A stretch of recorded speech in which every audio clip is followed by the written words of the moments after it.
Hey everybody, thank you so much for listening to another one of my interviews here at the Louisiana State Capitol. Today I'm with State Representative Dr. Bill Wheat.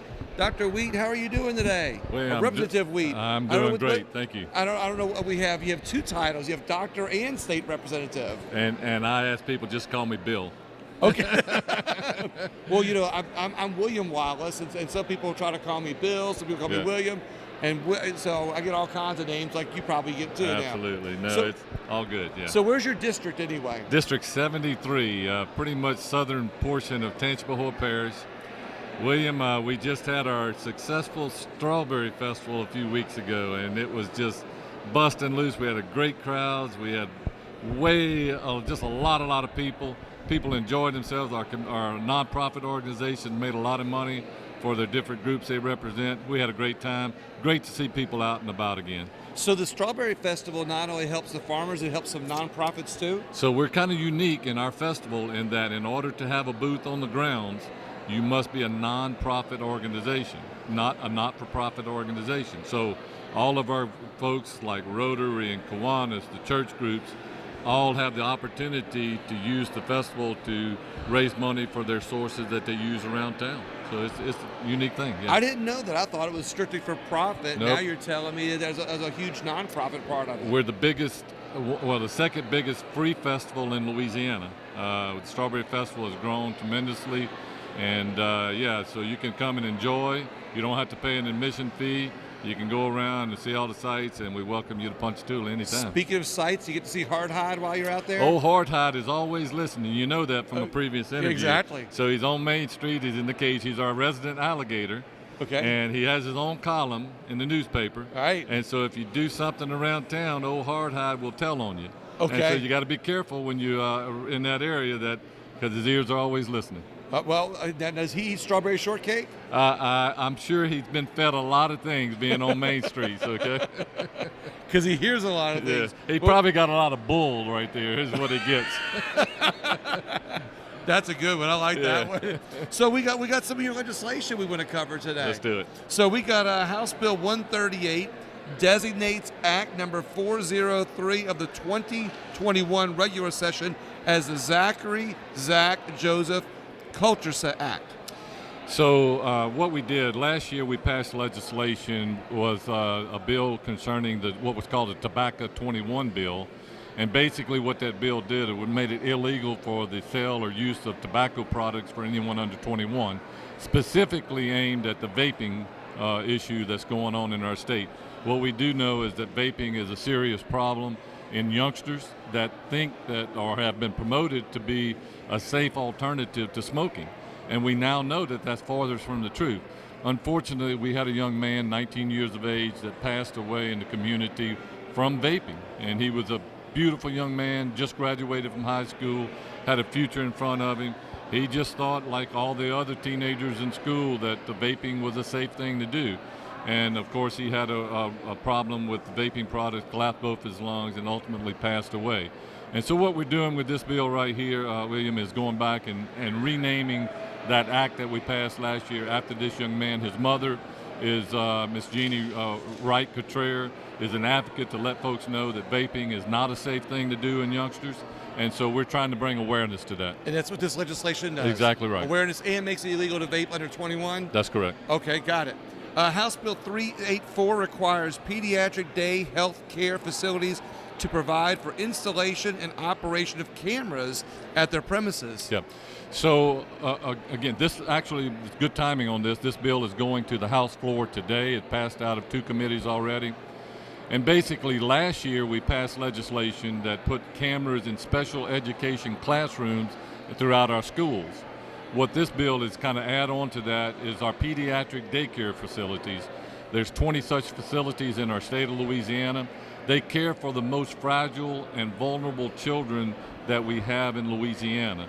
They're a lot of time nonverbal, non-mobile, and they really depend upon folks to take care of their needs. And so what we're doing in this particular piece of legislation is the installation of cameras in those facilities, not only for the protection of what happens with those folks that need care, but also the workers in there to make sure that You know, if an incident happens, we can go back and research, find out what the situation was, have a defensive posture, or possibly even some punishment if somebody did something wrong. So we want to make sure we take care of those very vulnerable population of children. So does this legislation make it mandatory to have it in there, It or does. does it just make it possible? No, it makes it mandatory. Okay. Louisiana Department of Health is responsible for inspecting those facilities on an annual basis, and if this legislation passes, they will have to, by the end of next year, go ahead and put cameras in, and that will be part of their normal procedures. It sounds to me like for families who both parents are working that can't be at the facility taking care of their child, you know, this might give them some peace of mind. You hit it exactly on the head. You know, look, we love these facilities. We need them. We need them taking care of our very vulnerable young people that are in this situation that we have. This is not a punitive thing toward these daycare centers. But at the same time, we want to make sure that if something happens, we have the ability to research it, find out what happened, and go from there. All right. House Bill 836 appropriates funds for partial payment of the judgment against the state in the suit entitled John Brough and the victims of the flood of April 6, 1983 on the Tangipahoa River versus State of Louisiana et al. That's Gene Boudreau, and this has been going on for quite a long time in our capital. I can talk on this particular bill for a long, long time, which I'll try to summarize it. Back when Interstate 12 was built, going through Tangipahoa Parish, the floodplain that is there was blocked as a result of DOTD and the way that they built the interstate. The floodwaters that come through that area is now having to go into other areas that it never went before. In 1983, we had our first flooding episode where it flooded a lot of people's homes and houses as a direct result of what happened as a result of DOTD's building the interstate. Since then, those residents have been flooded numerous times, and so there was a legal lawsuit brought against the state many, many years ago, and the residents, or the plaintiffs in that case, won that case throughout the entire legal process, all the way from the district court all the way up to the state Supreme Court. So the judgment has been there for many years to pay those folks for the damages that the state done. Unfortunately, for many years, the state just failed to meet up their obligation and pay the lawsuit that was won in court. And so what this bill does is ask for that appropriation of that money for the settlement to be settled. Basically finds a way to pay the people the money that they were awarded in court. They were awarded throughout the process of what they had to go through. You know, in today's world, if something happens with flooding, we have a lot of things that can bail us out. FEMA, a lot of the federal programs with federal money coming down. Back in 1983 and several of those floods, those folks did not have that opportunity to take advantage of that. And so they were left just with harm done to them, their houses, their farms, their inheritance. A lot of the folks maybe have passed away already, and so the inheritance of their kids has been affected. So we need to get them paid. It's the right thing to do. The state needs to meet its obligation to pay the folks for the damage that was incurred. It's amazing to me that the state has gotten away this long without paying their obligation. Well, look, they paid every other judgment that the state has had against the state except this one over that period of time. It's time that we get it settled. We have a great opportunity this year. I think we're going to make it happen. We got a lot of folks working diligently to get the money appropriated, and we'll soon find out. But I feel very, very encouraged. We have an administration, both the Speaker and the President has been working on the bill, and so I think we have a great opportunity to get that money paid. Do you have any assumptions as to why it hasn't been paid yet? You know, it's a large sum of money, and they just decide they're going to spend the money on other things. Prioritization. Yeah. Well, thank you for putting some teeth into the legislation that gets those people paid that deserve that money. Thank you, Wade. House Bill 906 removes a requirement for certain Lawson Act municipalities to use the gubernatorial election dates for your municipal elections. Yeah, this is just a real simple thing. There was an opportunity for the city of Ponchatoula and city of Independence to have their elections a few years back. There was legislation passed that allowed them to have their elections, the municipal elections, done separate at the same time in the fall as the governor's race.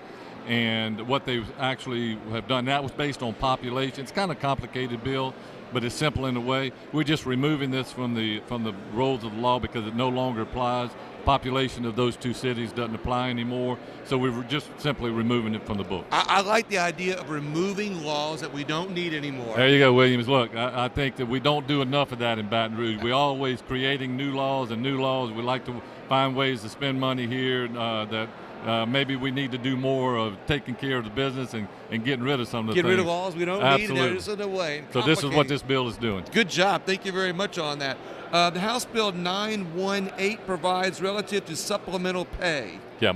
So this is actually, I'm handling this for the Supplemental Pay Board. They need to restructure their board with new additions on the board. So it's a pretty simple bill. It doesn't affect the supplemental pay. That's handled in the appropriations. This is just a cleanup bill that addresses the board. It also talks about the people who are entitled to supplemental pay, if there's an emergency declared and they're furloughed, that's not a reason for them not to get their supplemental pay. I like that. Yeah. I mean, people who work for something, they deserve to get it. Absolutely. HCR 82 commends the members of the United States Armed Forces for their service and proclaims May 2022 as a Military Appreciation Month. Yeah, so this is a national military month, and we're just on the state level making sure that those folks that serve in the military are appreciated. So this HCR that we are going to be presenting here is just letting the folks know out there, if you served in the military, we're very proud of you, and we want to acknowledge that, and this is what this resolution Syncing does. it up with federal and making it acknowledging from. I like that. Absolutely. All right, we got HR 23 commends the Ponchatoula High School girls basketball team on winning the Louisiana High School Athletic Association 2022 Class 5A State Championship. So you see me smiling pretty big. Yeah, here, right? I see that. That speaks for itself, but that smile speaks more. Yeah, words. so I was fortunate enough. I've been the broadcaster for the high school girls basketball games for many years, and I've watched different teams play over the years. We had a great year this year. Our girls participated so vigorously. They went through the entire year with only 2 losses. Had a state championship that was won in Southeastern Louisiana University. Double overtime victory. If you were at that game, you'll know what I'm talking about. Wow. It was a game for the ages. So we're very proud of those girls and all their achievements. It just so happens my sister-in-law, Miss Patricia Landesh, is the coach of the team, and I'll send a shout out to her there. But look, those girls were just fun to watch this year. It was my pleasure to announce their games for them. And I like the fact that you're recognizing people in your district, Yeah. and it just shows that not only are you recognizing, but you're representing them, of course. But you recognize them, and you're staying active in your community. Thank you very much. Appreciate that. HR 29 commends centenarian Julia Hurricane Hawkins for her athletic accomplishments. Myself and Representative Freiberg actually came together and made this resolution. She is actually now a resident in Baton Rouge. She was born and raised in Ponchatoula, and so that's how we came about to share this resolution. If you know this lady, 100 years old. She's actually 105 now, and she has just a storied history. Back in her early days, she was a school teacher. When the war came about at one point in time, back in Ponchatoula, she led the Girl Scouts. They went about the community collecting scrap metal, and they actually donated that metal for the building of the USS Ponchatoula, which is one of the ships that was used in that war and many other battles since then. So she was one of the ones spearheaded that.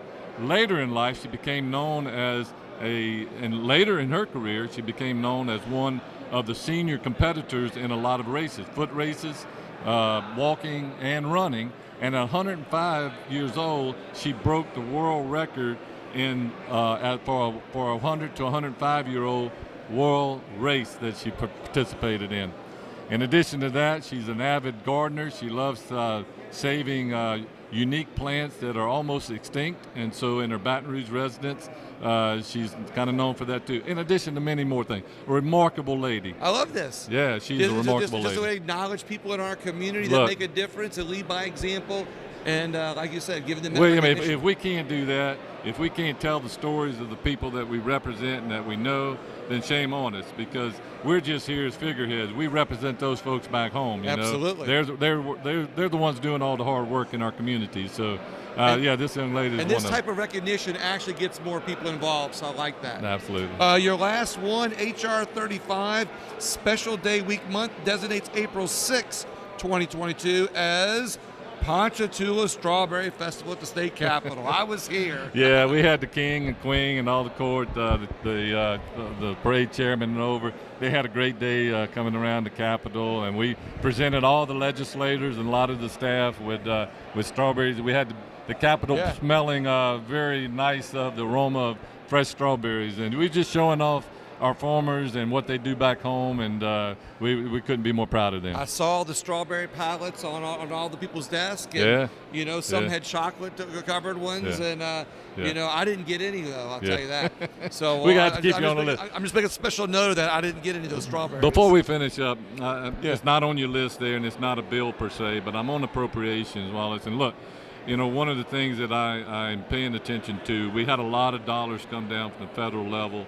And it's our responsibility from being legislators to make sure that we're used. That's not free money. That belongs to somebody. Somebody paid that money in. And so it's our responsibility as legislators to make sure that we spend that money appropriately.